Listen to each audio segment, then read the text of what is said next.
여러분 안녕하세요. 네, 다들 식사는 하셨어요? 네, 오늘 이렇게 굉장히 날씨가 추운데도 저희 얘기를 들어와 주신 여러분들께 진심으로 감사드립니다. 저는 오늘 여러분들과 많은 셀프 리더십 중에서도 특별하게 자아존중감, 자존감에 대해서 말씀을 나눠보려고 해요. 모두들 자아존중감이라는 단어에 대해서는 굉장히 많이 들어보셨죠? 네, 그리고 그 중요성에 대해서도 잘 알고 계시리라고 생각을 합니다. 그래서 제가 오늘 저의 인생 얘기와 함께 왜 우리가 그토록 우리 자기 자신을 아끼며 또 사랑해야 하는지에 대해서 말씀을 드릴 거예요. 그 전에 제가 제 소개를 다시 한번 간략하게 해드릴게요. 저는 경청하는데 하트 강연자 김영규입니다. 반갑습니다. 저는 현재 여러분들과 같은 강원대학교 국제무역학과 4학년에 재학 중인 학생이고요. 이번 여름방학에 이제 군포시에 있는 하나로꿈 대안학교하고 서울관광고등학교에서 이제 셀프 리더십 관련해서 2차례 정도 강연을 진행을 했었는데 지금이 솔직히 그때보다 훨씬 더 많이 떨리고 긴장돼요. 네, 조금은 미숙하더라도 많이 이제 속을 응원해 주셨으면 좋겠습니다. 제가 조금 전에 제 소개를 할 때 하트 강연자라고 소개를 해드렸잖아요. 근데 혹시 이 중에서 이 하트라는 영어 단어에 어떤 뜻이 숨겨져 있는지 혹시 아시는 분 계세요? 여기 좀 어떤 뜻이 숨겨져 있는데 좀 궁금하시죠? 네, 제가 그 숨겨진 뜻에 대해서 설명해 드릴게요. 이 하트라는 영어 단어를 잘 보시면 이 첫 번째 H는 머리를 의미하는 헤드가라고 합니다. 그리고 가운데는 듣다를 의미하는 이어, 그리고 마지막 T는 발을 의미하는 토어라고 해요. 저희가 어떤 친구나 애인, 부모님을 사랑하거나 좋아할 때 하트 표현 굉장히 많이 쓰잖아요. 그래서 이 사랑이란 것이 단어를 풀이해보면 그 사람의 머리끝부터 발끝까지 잘 들어주는 것이다. 그게 사랑이다라는 뜻이 있다고 하네요. 제가 강연을 시작하기 앞서서 왜 여러분들한테 이런 얘기를 드렸냐 하면 오늘 이 시간이 제가 비단 여러분들 앞에 서서 일방적으로 제 얘기를 전달하는 시간이 아니라 저도 여러분의 표정이나 눈빛, 제스처 등을 머리끝부터 발끝까지 함께 호흡하면서 의사소통했으면 좋겠다는 의미에서 이렇게 조금 멋진 말을 준비해봤습니다. 좀 괜찮았어요? 네. 그럼 지금부터 강연을 본격적으로 시작해볼게요. 사실상 살면서 우리는 자아존중감이라는 단어를 굉장히 많이 들어봤고 현재도 많이 듣고 있습니다. 근데 여기서 중요한 것이 이 자아존중감이라는 것이 어떠한 연구 결과나 발표 그리고 학자에 의해서 정의되어져 있는 객관적이고 중립적인 판단이 아니라 오직 나만이 자기 자신에 대해서 내릴 수 있는 사적인 판단이라는 것이에요. 이 말은 지금 무슨 말이냐 하면 저를 포함한 어느 누구도 여러분을 누군가의 기준으로 함부로 판단하고 단정 지을 수 없다는 뜻이죠. 혹시 여러분들 중에서 자기 자신에게 자아존중감 점수를 1점부터 10점까지 매긴다면 어느 정도 매기실 수 있으시겠어요? 10점 만점이신 분. 네, 자기 자신 엄청 사랑하시네요. 부럽습니다. 제가 오늘 이 강연을 하면서 조금은 욕심이 있다면 제 강연이 다 끝난 후에 여러분이 아주 조금이라도 여러분 자신을 사랑하실 수 있는 계기가 되었으면 좋겠습니다. 다시 본론으로 돌아와서 어렸을 때부터 부모님들은 항상 우리 아이들에게 얘기를 합니다. 우리 자기 자신을 사랑해야 한다. 그렇다면 왜 우리는 그토록 우리 자기 자신을 아끼며 사랑해야 하는 것일까요? 제가 저의 인생 얘기를 조금은 들려드릴게요. 지금 보시는 사진은 저 초등학교 때 졸업사진이에요. 네, 지금 초등학교 때 졸업사진인데 좀 굉장히 지금보다는 좀 많이 뚱뚱했죠. 초등학교 시절에 1년 중에 딱 하루 학교를 가기 정말 싫은 날이 있었어요. 바로 신체검사 날이었어요. 신체검사 날에 학교에 가서 체중계에 올라가면 머릿속이 까매졌어요. 그리고 당장 그 자리에서 도망치고 싶었어요. 왜냐하면 제 뒤에 있는 친구들이 제 몸무게를 보고 굉장히 비웃는다고 느꼈거든요. 신체검사 날이 끝나고 집에 가면 받았던 스트레스로 인해서 음식을 막 먹어댔어요. 음식을 막 먹고 또 후회하고 제 자신을 원망하기 시작했습니다. 그 초등학교라는 어린 나이 때부터. 중학교에 올라가니까 상황이 더 심각해졌어요. 네. 이 사진은 제가 중학교 때 축제 때 찍은 사진인데 사춘기를 겪다 보니까 이제 체중은 더욱 불어나고 살도 이제 탄력을 받았는지 시간이 갈수록 더 쪄가더라고요. 물론 좋아하는 친구가 생겨도 고백도 한번 해보지 못했죠. 왜냐면 항상 거울에 비춰져 있는 제 모습이 너무도 싫었으니까. 고등학생이 됐어요. 고등학생이 됐는데 친구들이랑 하루는 옷을 사러 갔어요. 옷을 사러 갔는데 저는 옷을 하나도 못 샀어요. 왜냐면은 몸에 맞는 옷이 없었거든요. 매일매일 제 자신을 원망하며 비관하면서 살았어요. 하루는 시험 기간이었는데 끝나고 버스를 타려고 집에 갔어요. 갔는데 이상하게 제 옆자리만 빼놓고 모든 버스가 다 차 있는 거예요. 심지어 제 옆에 자리가 있는데도 불구하고 서서 가시는 분들도 계셨어요. 저도 조금은 느꼈죠. 제가 굉장히 뚱뚱하고 그러니까 내 옆에 앉기 싫은가 보다. 몇 정거장 지나지 않아서 한 여학생이 탔어요. 버스에. 탔는데 이 친구가 좀 주변을 두리번거리더니 표정이 별로 안 좋아요. 왜냐면 제 옆에밖에 자리가 없으니까. 제 옆으로 성성성 다가와서 앉는데 제가 우연히 이제 이 친구가 자기 친구한테 문자하는 거를 봤어요. 봤는데 그 친구가 뭐라고 했냐면 지금도 생생히 그 친구의 표정과 문자가 다 기억이 나는데 그 친구가 이런 말로 문자를 하더라고요. 나 지금 버스인데 좀 냄새난다. 옆에 있는 사람이야. 좀 막 역겹다 이런 식으로 얘기를 했어요. 그때 기분은 솔직히 좋을 수가 없죠. 집에 와서 샤워 타올로 온몸이 빨개질 때까지 몇 번이고 샤워를 계속 했어요. 그리고 나서 다음날 시험 준비를 하려고 책상 앞에 앉았는데 제 자신이 너무나 싫은 거예요. 공부를 막 하다가 집중이 안 돼서 계속 그 생각이 나는 거예요. 그 친구 표정이. 그래서 손목에다가 이제 좀 상처를 냈어요. 그때 처음으로 태어나서 죽고 싶다는 생각을 처음 해봤어요. 아니, 죽는 게 나을 것 같다라는 생각을 했던 것 같아요. 대학교 1학년이 됐습니다. 대학교 1학년 때 제 몸무게 98kg이었어요. 대학교 시절에 소원이 한 가지 있었어요. 저도 남들처럼 여름에 반팔 티셔츠 하나에 반바지 입고 학교 다니는 게 소원이었어요. 물론 뚱뚱한 외모에도 불구하고 반팔이나 반바지를 입고 다니는 사람들이 많았는데 저는 이상하게 그렇게 못했어요. 항상 긴 셔츠와 긴 통 청바지를 입었어요. 반팔을 입어야 되는 날이 있으면은 뚱뚱한 남성분들 같은 경우에는 아무래도 좀 살이 가슴에 젖살이 좀 있으시잖아요. 젖살이 보일까봐 속에 러닝을 입고 흰 면티를 입고 그 위에 또 티셔츠를 또 덧대 입었어요. 계속 그렇게 제 자신을 하다 보니까 어느샌가 걷는데 허리가 이렇게 조금은 구부정해지는 거예요. 자연스럽게 허리도 이렇게 앞으로 굽어지고 그래서 걸음걸이도 조금씩 막 이상해지는 거예요. 사람들이 저한테 막 얘기를 했어요. 야, 왜 그렇게 좀 꾸부정하게 걸어? 어깨 좀 빡짝 좀 이렇게 피고 다니면 안 돼? 근데 저는 그때 제 허리가 굽던 말든 별로 개의치 않았어요. 저는 항상 남들 앞에서 숨기 바빴고 제 자신이 한없이 부끄러웠거든요. 대한민국 남자라면 누구나 가야 하는 군대. 네, 저에게도 영장이 날아왔습니다. 근데 정상적으로 군복무를 할 자신이 없었어요. 그때 당시에 뭐 많은 매체에서 구타 사건이니 뭐 자살 사건이니 뭐 총기 사건이니 말이 하도 많아서 너무 무서운 거예요. 근데 그러다 문득 굉장히 달콤한 얘기를 듣습니다. 살을 130kg까지 찌우면 군대를 안 갈 수 있다는 얘기를 들어요. 결심을 했습니다. 살을 130kg까지 찌우기로 결심을 했어요. 제가 군대를 갔을 것 같아요? 아니면 안 갔을 것 같아요? 네, 대한민국이 그렇게 허술하지는 않더라고요. 저는 군대를 갔습니다. 이 다음 사진이 제가 보여드릴 사진이 훈련소 때 제가 찍은 사진인데 네, 이 사진이에요. 제가 훈련소 때 찍었던 사진이에요.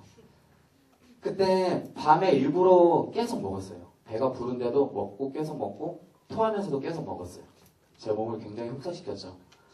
굉장히 좋아하던 음식이고 항상 제가 먼저 찾았던 음식인데 어느새 보니까 제 인생이 지옥 같은 생활의 연속이더라고요.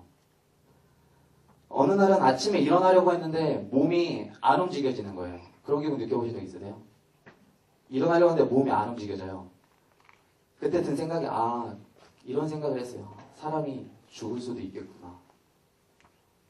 하루는 발톱을 자르려고 하는데 배가 나와서 이렇게 발톱을 이렇게 못 자르는 거예요. 배가 너무 많이 나보니까. 발톱을 못 잘라서 막 낑낑대고 있는 거울에 비춰진 제 모습을 딱 봤는데 너무 한심스러운 거예요. 그래서 117kg이라는 몸무게를 가지고 군대를 가기로 결정하고 군대를 가기로 했습니다. 근데 인생이 참 순탄치만은 않은 것 같아요. 제가 입대할 당시에 전국적으로 신종플루가 굉장히 유행했을 때였거든요. 입대 전에 귓속에서 이제 체온을 다 재더라고요. 입소자들이 체온을 재는데 워낙 뚱뚱하고 거구이다 보니까 정상 체온보다 훨씬 더 온도가 높게 나왔어요. 그래서 거기 계시는 의사 선생님께서 얘기하시길 너가 신종플루가 보균자일지도 모르니까 귀가 조치를 해라. 그래서 귀가 조치 판정을 받고 집으로 돌아갑니다. 서울로 돌아오는 버스에서 창밖을 보는데 막 눈물이 났어요. 왜 그런지 모르겠는데 제 인생이 좀 뭔가 송두리째 엉망진창이 된 것 같은 기분이 들었어요. 창밖에 비춰지는 제 모습이 너무 싫은 거예요. 그래서 이건 아니다 싶어서 그때부터는 억지로 살을 찌우는 일은 하지 않았습니다. 2주가 지나고 입대를 결국에는 하였어요. 했는데 매일매일 울었어요. 왜 울었냐면 제 자신에 대한 후회와 반성, 그리고 지금까지 막 살아온 인생에 대한 미안함과 함께요. 혹독한 식이요법이랑 다이어트를 통해서 40kg의 체중을 감량하였습니다. 그리고 3년이 지난 지금까지 유지하고 있어요. 사진이 좀 포샵이 좀 잘 돼서 여러분, 제가 지금까지 제 인생의 얘기를 드렸는데 여러분들은 제 문제점이라고 하면 문제점일 수 있겠죠? 외면적인 문제점일 것 같으세요? 아니면 내면적인 문제라고 생각을 하세요? 내면이요? 네. 저는 대부분의 이제 여러분들께서 외면이라고 말씀하실 줄 알았는데, 네. 진짜 제 문제는 내면에 있었어요. 제가 여러분들한테 지금까지 이런 얘기를 드린 이유는 비단 그러니까 외면적인 면뿐만 아니라 여러분의 내면적인 면까지 사랑해 주셨으면 좋겠다라는 의미에서 이런 얘기를 드렸어요. 뚱뚱한 외모에도 불구하고 우리 주위에는 자아존중감을 가지고 살아가는 사람들이 굉장히 많습니다.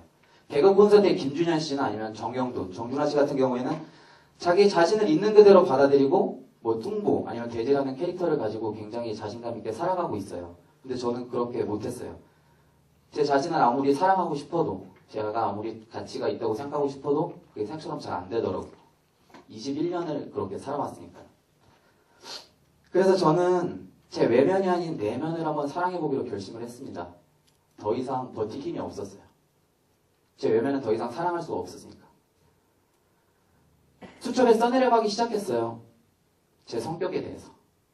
근데 제가 또 성격이 굉장히 내성적이고 고집도 세고 걱정도 엄청 많아요.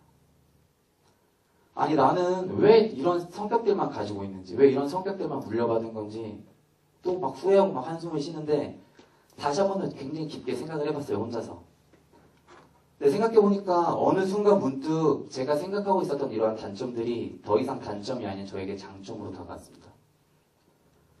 초등학교 시절부터 친구들과 크게 다툰 적이 없었던 것 같아요. 내성적인 성격 탓에 어떤 친구와 고민거리나 걱정거리가 있으면 항상 그 친구의 편에서 생각해주고 배려를 했었어요. 걱정이 많아서 조별 발표나 팀 프로젝트 같은 게 있으면 미처 남들이 생각하지 못한 부분까지 대한 걱정을 하고 심사숙고해서 의논을 할 수 있었습니다. 고집이 세서 제가 한번 생각했던 것은 끝까지 밀고 나갔어요. 상황에 맞춰서 우유부단하게 제 주장을 바꾸지 않았고 끝까지 제 원칙과 소신을 지켜나갔습니다. 나중에 시간이 흐르고 보니까 그렇게 상황에 맞춰서 막 변화를 하는 것보다 제가 처음에 가지고 있었던 생각을 그대로 밀어붙이는 게 더 좋더라고요. 어느 순간 문득 이런 생각이 들었어요. 계속 노력을 했어요. 단점을 장점으로 생각하기 위해서. 처음에는 물론 굉장히 힘들었죠. 근데 계속 생각을 하고 계속 생각을 했어요. 근데 어느 순간 제가 생각했었던 이런 모든 단점들이 저에게 장점으로 찾아오더라고요. 아, 나한테도 이런 면이 있었네. 내가 그동안 단점이라고 생각했던 모든 것들이 나에게 다 장점이 될 수가 있구나 라고 생각을 했습니다. 어린 시절에 선생님들이 항상 저한테, 그리고 아마 여러분들도 들어보셨을 거예요. 초등학교 시절부터예요. 자신의 장점과 단점을 쓰시오. 당시에 저는 장점은 썼죠. 용돈을 잘 저축한다, 일기를 잘 쓴다. 그런 장점은 썼는데 단점은 아무리 생각해도 뭐가 단점인지도 잘 모르겠는 거예요. 단점을 적지 않거나 얼마 적지 않으면 선생님들이랑 친구들이 꼭 그런 말을 했어요. 야, 너 너무 잘난 체한다. 너 너무 너의 자신에 대해서 몰라. 너가 단점이 없어? 너 그렇게 완벽해? 이런 식으로 얘기를 했어요. 시간이 지나고 보니까 그건 아닌 것 같아요. 아니, 그건 아니에요. 사람들은 얘기합니다. 동전에 앞면이 있는 것처럼, 동전에 앞면과 뒷면이 있는 것처럼 누구에게나 장점과 단점이 있다고 얘기를 해요. 근데 저는 그렇게 생각하지 않아요. 단점도 어떻게 생각하느냐에 따라서 충분히 장점이 될 수 있고 단점과 단점이 모여서도 장점이 될 수 있습니다. 여러분, 동물과 사람을 나누는 기준은 굉장히 많잖아요. 근데 저는 그 중에서도 가장 큰 차이점은 사람에게는 단점이 없다라는 것이 가장 큰 차이점이라고 생각을 합니다. 예를 들어 볼게요. 세상에서 가장 빠른 동물이 치타죠. 네, 근데 치타는 오래 못 살아요. 거북이는 굉장히 튼튼한 등껍질을 가지고 있지만 빨리 달리지 못합니다. 하지만 이러한 점이 과연 사람에게도 적용이 될까요? 여러분 혹시 단점의 사전적 의미에 대해서 알고 계세요? 단점의 사전적 의미는 잘못되고 모자르는 점이라고 합니다. 제가 생각을 해봤어요. 아니 대체 누가 언제부터 사람마다 가지고 있는 각기 고유한 성격을 잘못되거나 모자르다고 말할 수 있느냐. 아니 누가 언제부터 누군가의 기준으로 너는 이 성격이 잘못됐으니까 고쳐. 널 이건 아니야 라고 말할 수 있는지 저는 한번 얘기해보고 싶어요. 그래서 저는 단점을 단점이라고 부르지 않고 제가 고치고 싶은 점, 부족하지만 채우고 싶은 점, 또는 나에게 필요한 점이라고 얘기를 합니다.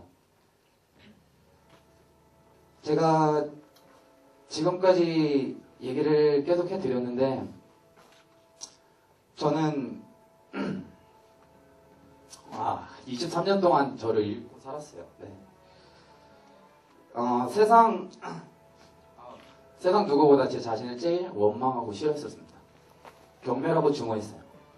사진도 찍지 않았고 거울도 보지 않았어요. 근데 이러한 모든 것들이 다 자아존중감이 없어서 그랬던 것 같아요. 단지 제 외면뿐만이 아니라 제 내면까지 찾아볼 겨를이 없었거든요. 자아존중감이라고 굉장히 많이 듣고 있지만 어떻게 보면은 굉장히 쉬울 수도 있어요. 행동하는 게 아니라 아주 조그만 생각을 바꿔서 하면 다 모두들 자기 자신을 사랑할 수 있게 되거든요. 지금도 매일매일 노력해요. 양손목에 지금도 보면 상처가 있거든요. 상처를 보면서 지금도 후회하고 노력하고 항상 그렇게 합니다. 제가 어느 자리를 가던 저는 사랑받을 만한 가치가 있고 성공할 만한 사람이라고 생각을 해요. 물론 자만심은 아니고요.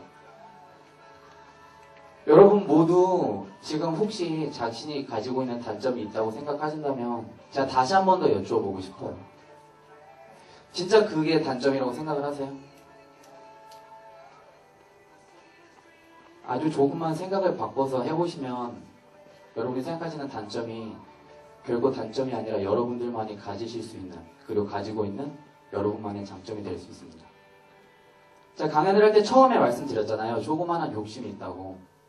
이렇게 시간이 흘러서 오늘 집에 가서 한번 거울 속을 자세히 들여다보시고 여러분의 외면뿐만이 아닌 진실된 속에 있는 내면을 한 번씩 좀 쳐다봐 주셨으면 좋겠어요. 여러분들은 충분히 다 사랑받고 가치 있는 존재들이잖아요. 아기가 걸음발을 배우는데 2000번 이상의 넘어짐을 통해서 걷는다고 해요. 여기 계신 모든 분들 다 2000번 이상 넘어져서 오신 분들이죠. 여러분들 다 함께 오늘 이 시간이 끝나고 아주 조금이라도 자기 자신을 사랑하며 아끼며 그렇게 지내셨으면 좋겠습니다. 지금까지 제 강연을 들어주셔서 감사드립니다.